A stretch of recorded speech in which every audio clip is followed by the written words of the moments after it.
DDR1. DDR1 is the first generation of DDR memory.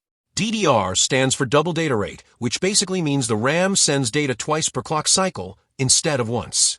That alone made early computers feel noticeably faster compared to older SDRAM because you suddenly got double the data movement without increasing the clock speed. DDR1 ran at low speeds by today's standards, around 200 to 400 MHz, but back then it was a big jump.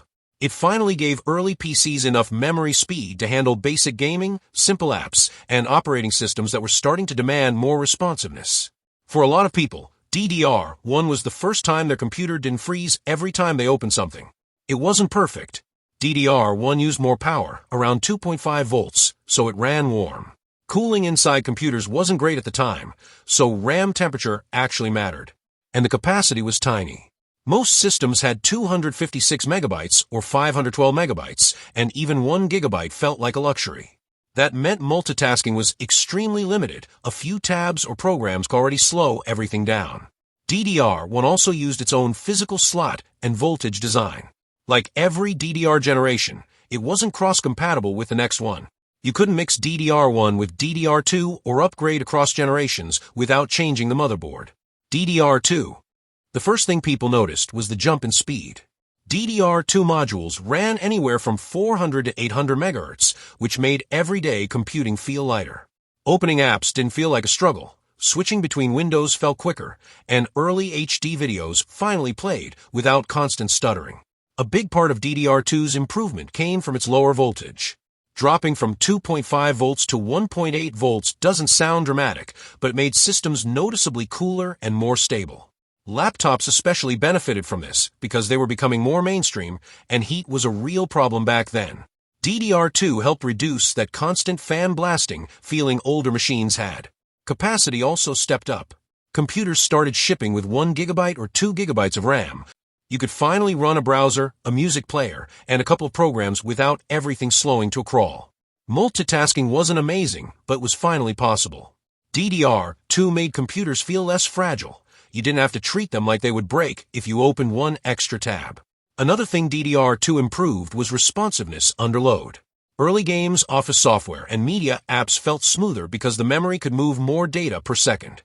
It wasn't built for heavy editing or professional workloads, but for everyday users, DDR2 made computers feel normal instead of constantly struggling. DDR3. DDR3 kept the double data rate concept, but pushed it into modern computing. Speeds increased dramatically, reaching 800 to 2,133 MHz. Voltage dropped again to 1.5 volts, making systems cooler and more efficient. Most laptops and desktops from 2010 to 2017 used DDR3 because it handled everything smoothly: gaming, editing, browsing, multitasking. It was the first RAM generation that didn't feel like a bottleneck. You could run multiple apps, stream, play games, and work on projects without the system slowing down. DDR3 also supported larger capacities, so 8 gigabytes and 16 gigabytes became normal instead of high-end. Suddenly, you could do more without worrying about memory limits. DDR3 became widely available and affordable, and upgrading RAM became one of the easiest ways to speed up system. It was the generation that made fast computing accessible to everyone. DDR3 eventually hit its limits with modern games and heavy software, but it was the generation that brought RAM into the modern era. DDR4. DDR4 pushed memory into a new level of speed and capacity. It started around 2,133 MHz and went well past 3,200 MHz, which made loading times, multitasking, and modern gaming feel noticeably smoother. DDR4 gave CPUs the bandwidth they needed to handle bigger software, larger files, and more demanding apps. Voltage dropped again to 1.2 volts. That helped systems stay cooler, especially compact desktops and laptops. DDR4 was designed during a time when computers were getting smaller, so efficiency mattered more than ever. Lower heat meant better stability and longer component life. Capacity took a major jump. 16 gigabytes became normal, and 32 gigabytes became common for gaming, editing, and productivity. This changed how people used their computers. You could run heavy apps, virtual machines, large projects, and modern games without constantly hitting memory limits. DDR4 made big workloads feel normal. Gaming benefited a lot. Modern engines rely heavily on memory bandwidth, and DDR4 delivered enough speed to handle high-resolution textures, open-world maps, and complex physics without constant stuttering. It didn't solve every performance issue, but it removed memory as the bottleneck for most users. DDR4 also improved stability during large data transfers. Streaming, editing, rendering, and running multiple programs at once felt smoother because the memory could keep up with everything happening in the background. DDR4's vibe is simple, fast, efficient, and built for the kind of multitasking and gaming people expect today. DDR5. DDR5 is the newest generation of DDR memory, and it's built for the kind of workloads modern computers deal with every day. The first thing people notice is the speed. DDR5 starts around 4,800 MHz and goes far beyond 6,000 MHz, which is a massive jump compared to DDR4.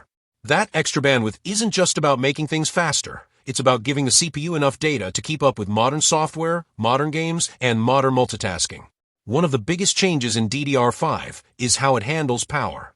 Instead of the motherboard controlling everything, DDR5 moves part of the power management onto the RAM module itself.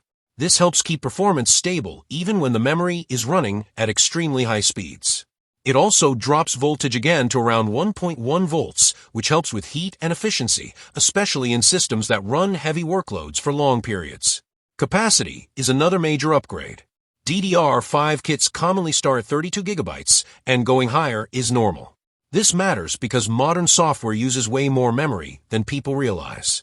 Big games load huge textures. AI tools process massive datasets, browsers keep dozens of tabs open, and editing software constantly streams high-resolution footage. DDR5 is built to handle all of that without choking. DDR5 also improves how memory deals with parallel tasks. It can manage more data streams at once, which helps with multitasking and background processes. If you're gaming while streaming, running AI tools, editing videos, or working with large projects, DDR5 keeps everything feeling smooth because it can feed the CPU faster and more consistently.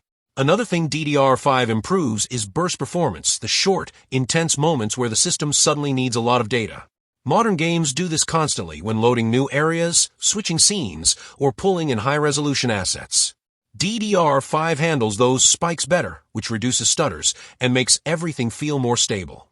And because DDR5 is designed for modern CPUs, it scales better over time. As processors get more cores and more threads, they demand more bandwidth. DDR5 is built to keep up with that growth instead of becoming the bottleneck. It's memory designed for the next generation of computing. DDR5's overall vibe is simple, extremely fast, extremely capable, and built for the kind of heavy, mixed workloads people use today. Gaming, AI, editing, streaming, multitasking, and everything happening in the background at the same time.